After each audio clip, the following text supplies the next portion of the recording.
Guys, what's going on? Welcome to Serial at Midnight. My name is Heath. And I'm Bree. And in this video, we're going to talk about censorship. Now, before we even get started with this is a controversial topic. Be nice in the comments. That's all I'm going to say. Be respectful to one another. We are all here because we love the same stuff. So let's just have a respectful conversation about it. But with that being said, censorship is all up in the news lately, right? Because I think the springboard for a lot of this is it's always been in the back burner of a lot of like physical media conversation because you see platforms pulling content or like editing content. Usually it's innocuous, like there was a version of The Notebook overseas, like in the UK, had an alternate ending, or they had like chopped the ending off at a certain point, and people were like, that's not the ending of The Notebook.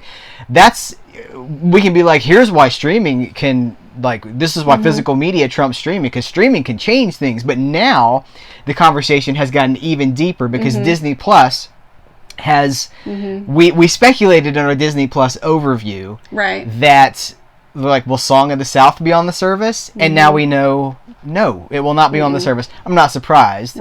But even more troubling than that is that they are editing Dumbo. The cartoon version of Dumbo, the classic animation cartoon version of Dumbo, they're editing it for the service and taking out offensive scenes. And I say this not because I'm like judging, like they deem those scenes to be offensive, so they have removed them, or they will be removing them. And so it is time now, we are here, it is time for a larger conversation about censorship. I think we're living in maybe a golden age of censorship. Do you think so? It sure seems that way. Okay. No? Okay. Well, I think here in the United States, yes. Yeah. But you brought up the whole UK thing, which leads me to think about censorship in other parts of the world, which has been happening for a long time. Like in China, they censor the movies that come out. If there's any nudity in them, they put clothes on the people. What? Or the Chinese teacher at work showed me a scene from what's that 50 Shades of Grey. No, not 50 Shades of Grey. I bet that one didn't come out there. It's only 2 shades of gray in China. No, that Guillermo del Toro movie that recently came out. The Shape of Water. The Shape of Water. Yeah, she showed me a scene on her phone that she had screenshotted. Screenshot? Great. It's way less hot now. Well, it was, I think in the original film, she was nude from behind, and they have put a black tube dress on her to cover her up. And they censor it. They cut things out of movies, like things that people might be upset about or that might be counter to their beliefs or things they want people to know. And just like she told me that Coco was not going to come out in China. That's right. Because they're not allowed to show movies about death or afterlife. But after one of the editors, or whoever it is that makes that decision, watched it, one of the censors, after he watched it and he cried, they put the movie out. Because he loved it so much. It's like Ratatouille, but instead of food criticism, it's like movie criticism. It's like he just needed to feel the magic of Coco. Yeah. The magic realism. Yeah. Well, that's interesting. So maybe it's not... I don't know. I was going to say, so maybe it's not as bad in the U.S. as it is in other places, but I think maybe it kind of is. Or it's starting to be. Here's the thing. Yes, we're seeing it. So here's the thing about Disney Plus. It doesn't mean I'm not going to get the service. Frankly, I want to be clear. I understand Disney is in a lose-lose situation here with this because they're being put in a position where if they don't censor their art, then there's going to be internet outrage, there's going to be Twitter shaming, all that stuff. Like, that's the culture we live in now, where if you don't like something, you just make a big enough fuss about it. They're in a lose-lose situation with that. But I think what kind of concerns me about it is because things are moving to a streaming model. This is going to happen more and more, and they're not always going to tell us what's been taken out. It just makes it so easy now for them to remove a certain scene. Now, here's the thing with Dumbo. By the way, there was a headline going around. You guys probably saw it, but it was like, "Sorry, racists. Song of the South is not going to be on the Disney Plus streaming platform." And that really obviously triggered me because it equates film preservation with like pro-racism, because they're exactly the same thing, right? Like that whoever wrote that headline has like negated any conversation. They've just completely taken that off the table. So that bothers me a lot, because I don't think it's that simple. I think we both, I don't want to speak for you, I am anti-censorship, even when it's not convenient. Because here's the thing, like, I understand why Song of the South is a triggering movie for people. Okay? Absolutely. I get it. Like, but at the same time, what they've always done in the past, like with the Disney Treasures set, I should have pulled one, but there's the metal 10 sets of Walt Disney Treasures, when there's a potentially offensive cartoon or something with an outdated political message or a social message or whatever, there will be a warning in front of it. Like Leonard Maltin or somebody will be like, you guys, here's the cartoon, but just remember the time in which this was created. This was acceptable then. Obviously, it does not stand up to current social values, but this is history. This happened, and so it is presented here for its documentation. So that raises the question of, like, well, for me, that says, well, streaming is not documentation, because it can be changed at any time. It's just a convenience. But that's what I think we should be doing. We should be preserving. I think the question too is, I mean, when they start putting out new Blu-rays or DVDs, they could censor those as well. They could.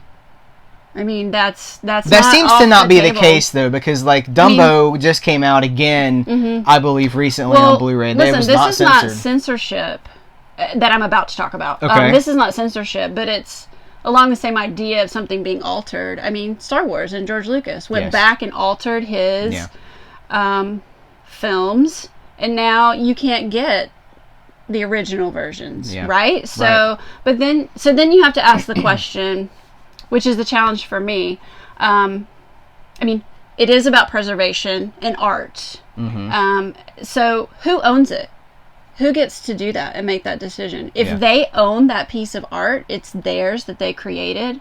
Should they be allowed to do what they want? Because it's theirs. I'm not saying I agree with censorship. I don't think that movies or art or books should be censored. Just speaking in terms of art in general, thinking about like all the book burnings that happened, like that books were pulled off library shelves and that they were burned because people thought they contained messages that would be bad for kids or bad for youth. And so, like, I definitely disagree with that. And it wasn't the original authors making that decision. That was just libraries and people saying, oh, our kids shouldn't read these books, so we're going to burn them and get rid of them. I definitely don't agree with that. But if an original artist chooses to retract their work, should they be allowed to do that? Well, that raises the question of, like, when does art become the people's? When does the artist separate from the art himself? I want to go back to Song of the South really quick, because this kind of plays into that. But, you know, I think that movie, from a cursory look, is like, well, yeah, it's got offense. It's Uncle Remus. It's like, it's the whole, you know, Aunt Jemima kind of a thing. Like, it's offensive in its broad strokes. And like, sure, yes. But here's what doesn't get talked about. I'm not seeing this pop up in enough conversations. Is the actor who played Uncle Remus, it's either Basket or Basket. I'm not sure how it was pronounced. But the actor that played Uncle Remus won an Academy Award for his performance in that movie. He was not allowed to go to the premiere of the film because of the segregated South. Like, it opened in the South, and he was not allowed to attend. What year because was that? I'll put it, it's right here.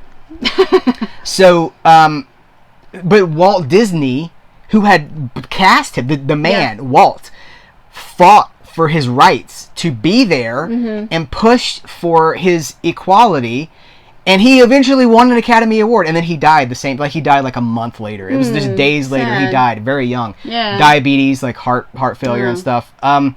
When we remove that movie from existence, that is taking all of that away from him.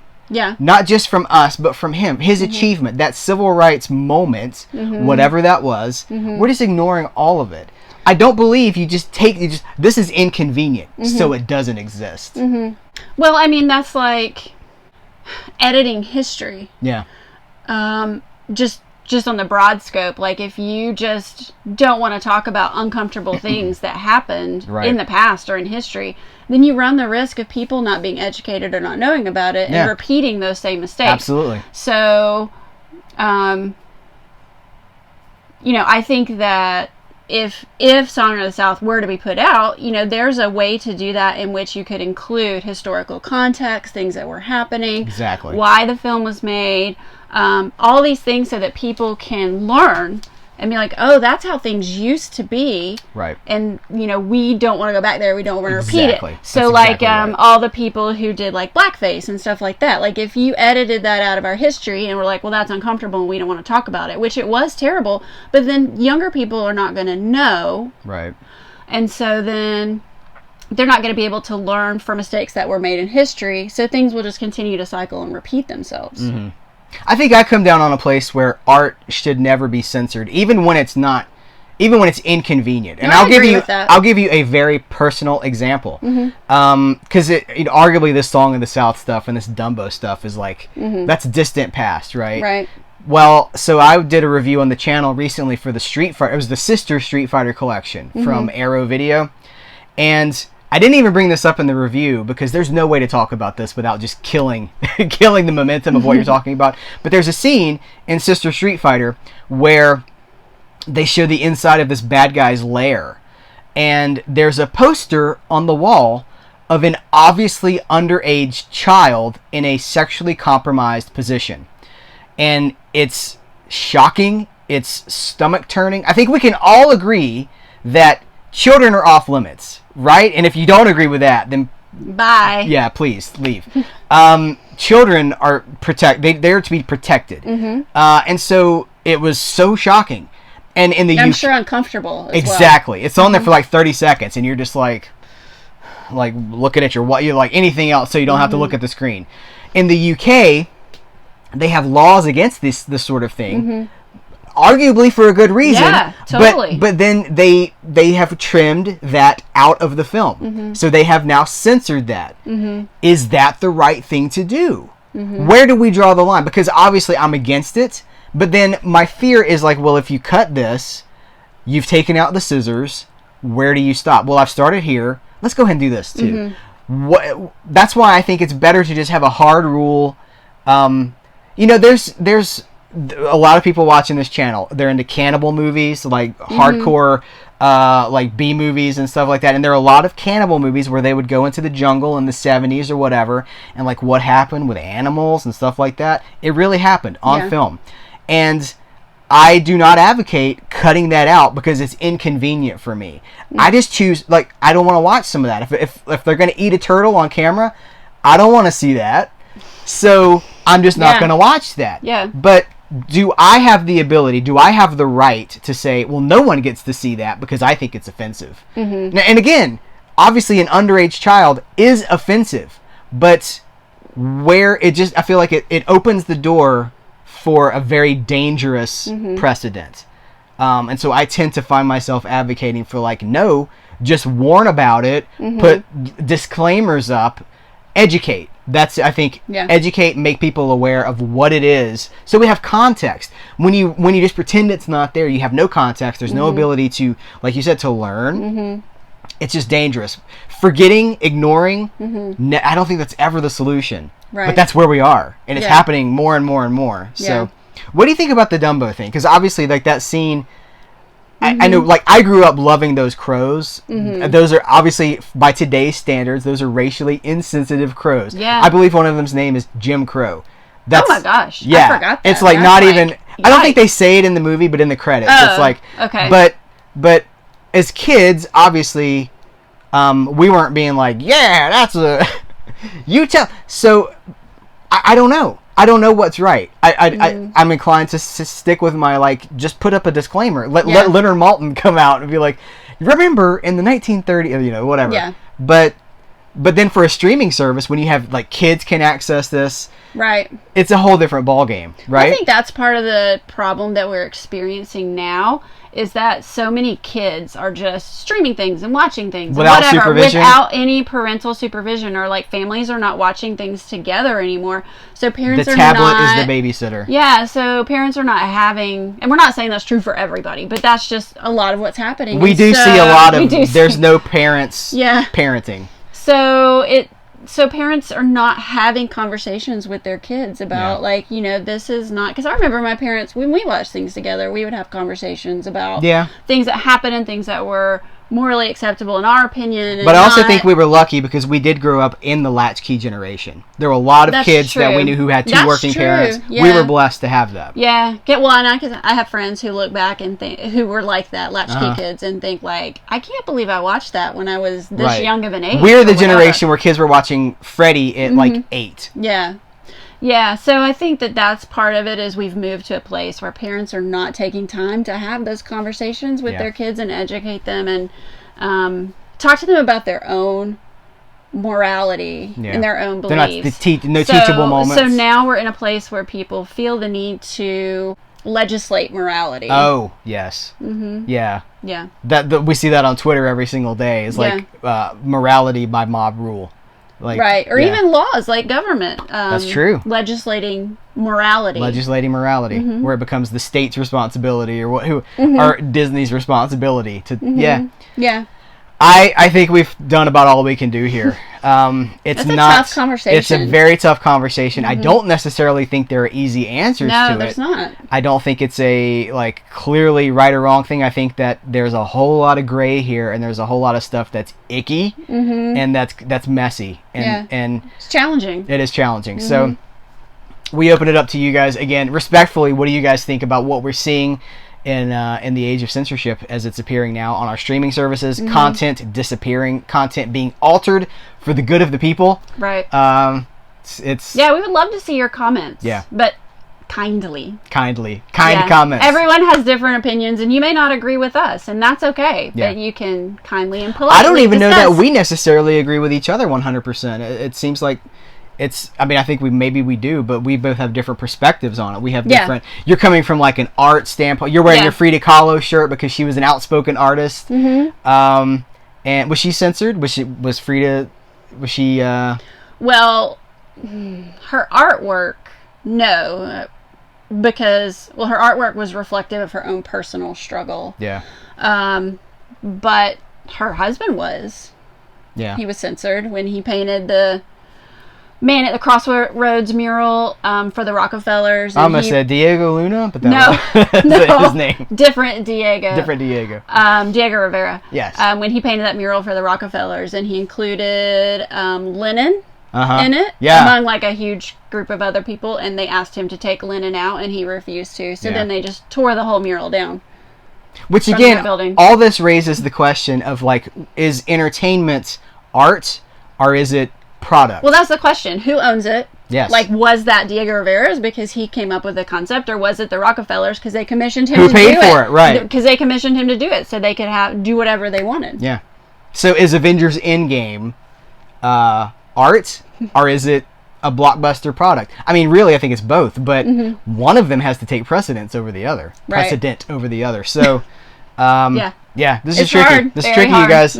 So, weigh in the comments below. This is a big one. I think this is going to get lots of eyes and traffic on it. So, again, thank you guys for hanging out with us and talking about a very controversial, very sticky subject. Yeah. But we have to talk about it, right? You can't just ignore it. You don't sweep it under the rug. No. We have to talk about it. That would be censorship. Yes, it would. So, guys, thank you very much. We do appreciate you. So, until next time, we will catch you later.